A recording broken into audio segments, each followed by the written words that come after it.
जय सिया राम, जय हिंद। आज हम बात करेंगे अपराध। हमारे समाज में अपराध बढ़ता जा रहा है। हर तरीके के हर वर्ग के साथ, हर समुदाय के साथ अपराध बढ़ता जा रहा है। लेकिन जब समाज में अपराध होता है ना, तो अपराध को भी पता है और अपराधी को भी पता है कि हम बच निकलेंगे। उसका कारण ये है कि हमारे समाज का विभाजन। आप देखिए कि अंग्रेजों ने भी जो रूल किया है वो बांटो और राज करो की नीति पे है। आज के नेता भी अगर यही कर रहे हैं कि जातियों में बांट के समाज को अच्छा खासा वोट बैंक ले जाते हैं और फिर 5 साल तक राज करते हैं और फिर 5 साल बाद कुछ ऐसा फिर बांटने का काम करते हैं कि फिर उनको वोट मिल जाते हैं। और विकास शेषावस्था में था, है और रहेगा अगर ऐसा ही चलता रहा तो मेन मुद्दा आज का ये है कि अपराध और अपराध क्यों बढ़ते जा रहे हैं, रिपीटेशन होता जा रहा है। तो अपराधी ये सोचता है कि हम बच निकलेंगे, क्योंकि समाज बटा हुआ है किसमें? समाज लिंग के आधार पर बटा हुआ है, समाज जाति के आधार पर बटा हुआ है, समाज संप्रदाय के आधार पर बटा हुआ है, समाज वर्ग के आधार पर बटा हुआ है। वर्ग जैसे गरीब अमीर। समाज पैसे के आधार पर बटा हुआ है, जैसे कि अगर वकील है तो वकीलों के साथ गलत हुआ, वकील हो, डॉक्टर हो, इंजीनियर हो, साथ ही छात्र हो। तो हमारा समाज क्षेत्र के आधार पर बटा हुआ है, भाषा के आधार पर बटा हुआ है, रंग के आधार पर बटा हुआ है, हर चीज़ के आधार पर बटा हुआ है। और इन सब विभाजन का लाभ अपराध और अपराधी ले रहे हैं। आप आज उदाहरण लीजिए, आज कुछ साल 1.5 साल से कुछ घटनाएं पुरुषों के साथ बहुत हुई हैं, जहां स्त्रियों ने अपने पति को मारने का लगभग ऐसे लग रहा है जैसे बीड़ा उठा रखा हो। तो आज क्या चल रहा है? इसे गलत कहने की बजाय कुछ लोग ये कह रहे हैं 5,000 साल से, 500 साल से, 5,000 साल से महिलाएं भुगती आ रही हैं। 4 औरतों ने क्या मारा, पति डरने लगे, मर्द समाज में खौफ हो गया। समस्या ये नहीं है कि हमें किसी अपराध का विरोध करना या नहीं करना चाहिए। समस्या ये है कि आप भटक क्यों रहे हैं। गलत तो गलत है ना, उस समय भी विरोध करना चाहिए था या किया जाना चाहिए था। क्या गया है, जो छोटा बड़ा किया गया है कि अपराध है वो स्त्रियों के साथ किया गया,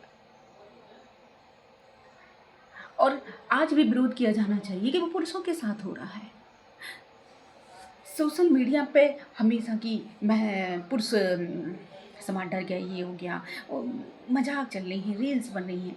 कभी सोचो कि उनकी फैमिली वाले भी रील्स, ये सोशल मीडिया यूज करते होंगे, रील देखते होंगे, तो उन्हें कैसा लगता होगा कि उनके तो बेटा गया है और आपके लिए कंटेंट मिल गया।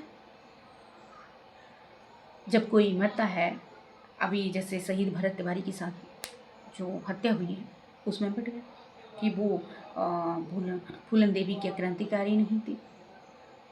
सच्चा इंसान होगा ना, वो फूलन देवी की सम्मान ही करता होगा। अब लोग कहने लग गए, एक वर्ग, वो पंडित था इसलिए हो हल्ला हो रहा है। आपको अपराध नहीं दिख रहा है, आपको जाति दिख रही है। ऐसे ही अगर किसी वकील के साथ हो तो पूरे वकील समाज ही सिर्फ आता है, किसी डॉक्टर के साथ हो तो सिर्फ डॉक्टर ही आते हैं। छात्रों के साथ तो और महान बेड़ा गर्क है। छात्रों में तो छात्र ही बटे हुए हैं, जैसे कि SSC, UPSC, UPPCS, railway, teaching. मतलब जिस वर्ग के साथ हो सिर्फ वही वर्ग का छात्र आएगा।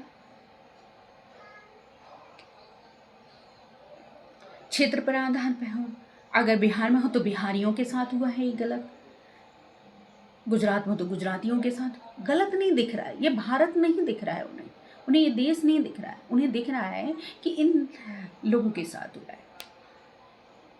फिर अगर भाषा के आधार पर तो ये हिंदी भाषियों के साथ, अभी हिंदी भाषी दक्षिण में चले जाएं तो उनके साथ डिस्क्रिमिनेशन हो जाता है। मराठी प्रॉब्लम क्रिएट कर देते हैं, तुम यहाँ आए हो महाराष्ट्र में, मराठी बोलो, अब कुछ हो जाएगा तो सारे मराठी आ जाएंगे। और हिंदी के साथ कुछ होगा तो सिर्फ हिंदी वाले। उन्हें अपराध से तो वास्तव में मतलब ही नहीं है। मुसलमानों के साथ होंगे तो मुसलमान इकट्ठे होंगे, हिंदुओं के साथ होंगे तो हिंदू इकट्ठे होंगे, ब्राह्मणों के साथ तो ब्राह्मण श्रवण हो जाएंगे, हरिजन के साथ होंगे तो हरिजन इकट्ठे हो जाएंगे। और अपराधी इसी का फायदा लेकर के निकल जाता है।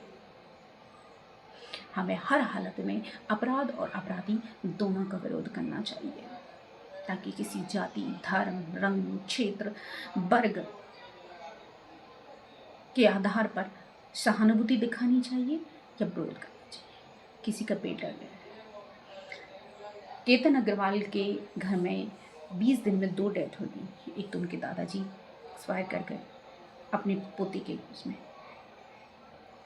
भरत तिवारी, शहीद भरत तिवारी को समाज की बहुत ज़रूरत थी। इसमें भरत तिवारी का लोस नहीं है, समाज का लोस है। उसी तरह आए दिन पति मारने वाली ये महिलाओं की आज़ादी पर प्रश्न चिन्ह उठा रहा है कि आपको आज़ादी दी गई तो आप उसका मिसयूज कर रहे हैं। तो पुरुषों को आज़ादी थी तो उन्होंने मिसयूज किया, तो महिलाओं को आज़ादी दी तो उन्होंने मिसयूज किया, तो फिर आप लोगों में फ़र्क क्या होगा? कृपया सोचिए इसमें। हमें अपराध और अपराधी का विरोध करना चाहिए, न कि किसी वर्ग विशेष का, जाति विशेष का, धर्म विशेष का, संप्रदाय विशेष का, क्षेत्र विशेष का, भाषा विशेष का। जय श्री राम, जय। Think about it.